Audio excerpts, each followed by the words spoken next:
Hi, I'm Rory McIlroy. I'm Collin Morikawa. And we're the Beach Boys.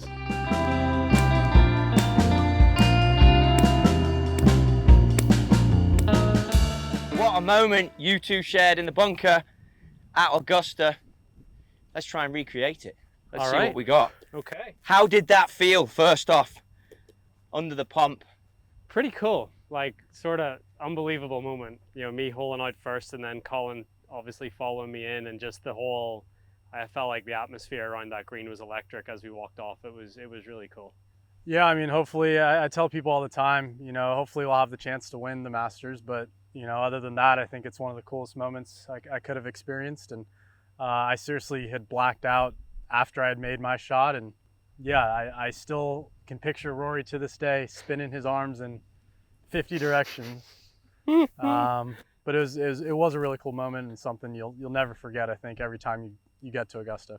And let's just talk about the spinning of the arm moment. There's a little something in there, isn't there, behind the scenes? Yeah, it was horrendous. So I've hit my shot, and like I got so excited as the ball went in, and I wanted to, my bag was sitting over here, like just behind, I wanted to throw my club at my bag, and I forgot what hand my club was in. So I ended up going to throw, except the club went behind me because it wasn't in the right hand. Like a true golfer. Yeah, like just so bad. I mean, but it will literally be one of the most iconic moments. It's great to both be involved in that. And we played for years. So the shot was a little something like this, right? We're going to have both of you hit this, and then we'll go to Collins. So play one out there. Talk to us about what you saw. Yeah, so for me, it was...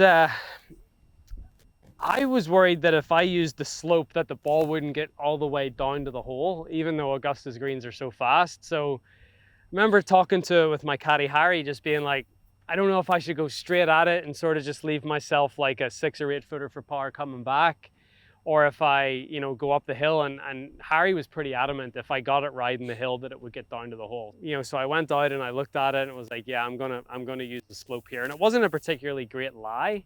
So I just had to sort of get it out there. And I think what helped was there was no spin on the ball. So the momentum of the ball sort of carried it around and got it going down the hill maybe faster than I thought it was going to. And then it obviously got to the hole. So technique-wise, boys, when you're playing a bunker shot like that and it's going to break, we've already said the lie maybe was helping you out a little, but how do you pick your start lines out of bunkers? I've always just thought about where I want the ball to land, and then I just try to visualize from that landing spot what the ball's going to do and sort of let gravity take over. So that's basically what I tried to do. So I picked a landing spot and was, you know, just sort of left it in the lap of the gods at that point. Let's see what you can do from here. All right. I just remember walking up and it looked like the hardest shot on the property. His did? Yeah, his.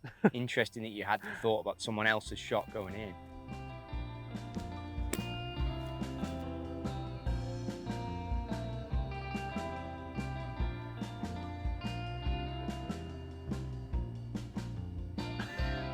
Go! If we had Augusta pace, he might have done it. I mean, I think it was perfect. I don't think you can do better than that. No, I don't think I can put him through that. I'm tempted to not put you through it. Let's just move on to yours. Yeah, I'd love to. Okay, let's move on to I'd yours. love to. So imagine the scenario, though. The place is going electric now. You've done your shocking celebration, which, you know, now we know the behind the scenes on that. It was a shocking celebration. But Collin, like, when do you know to hit the shot? Because you must be buzzing for him too, naturally, right? You've already said you appreciated how difficult his shot was. Yeah. But you've got to play a shot. Yeah, and in his mind, he's finished. You know, you're in the clubhouse. This is it. We got a shot of winning this thing. After he makes his shot, I mean, I can't do anything. I'm standing there waiting for the crowd to go crazy, waiting for him to calm down. He's throwing his ball out to the crowd. And at this point, I'd known Rory had played a really good round. I knew I was kind of in the top 10, you know, kind of close to that top 5 spot at the Masters. And what was cool about my shot is that Rory probably had a half a foot to land his ball with the right speed and the right pace. I had the entire green. I mean, I could have clipped it. It was a great lie. I could have clipped it, got there. I could have got away with a chunk and run.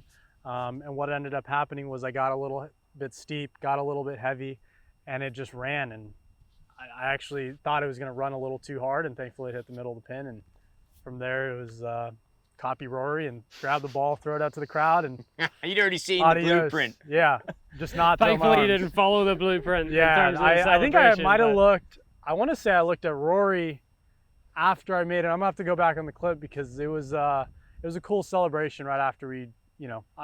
I'm gonna say great shot, but I'm not gonna like, high five him and everything when I still have my shot. But after I made mine, it was kind of it was a good relief to a great, final round, I think, between the both of us. Pretty sweet walk-off moment for both of us. Yeah. Something that you can share forever. So yeah. Give us the demo here, Collin. Like, any thoughts? So you said you had options. Now that can be a tricky thing in a golf shot, especially around the greens. If you had, this is the way I have to play it, but now you got options. That can be hard. How do you dial yourself into, okay, this is the way I'm going to play that? I think it's just whatever you feel most comfortable with. I mean, on that shot, it was, okay, if I land it midway, I can get a little check on it and then just have it release. I mean, it's still downhill, it's still away from you, but not drastically. And it's just, you have to be specific with your target. Like, I know that I can get away with it, but I'm not thinking about that. I'm thinking about still landing it in a specific spot, trying to check it up and have it release to the pin. Okay, well, the bar's set high.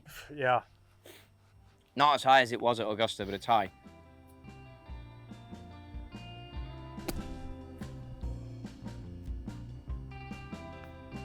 Good shot. Yeah, I mean, that's exactly what happened. I just chunked it, and when you have an easy-ish bunker shot, you can get away with things like that.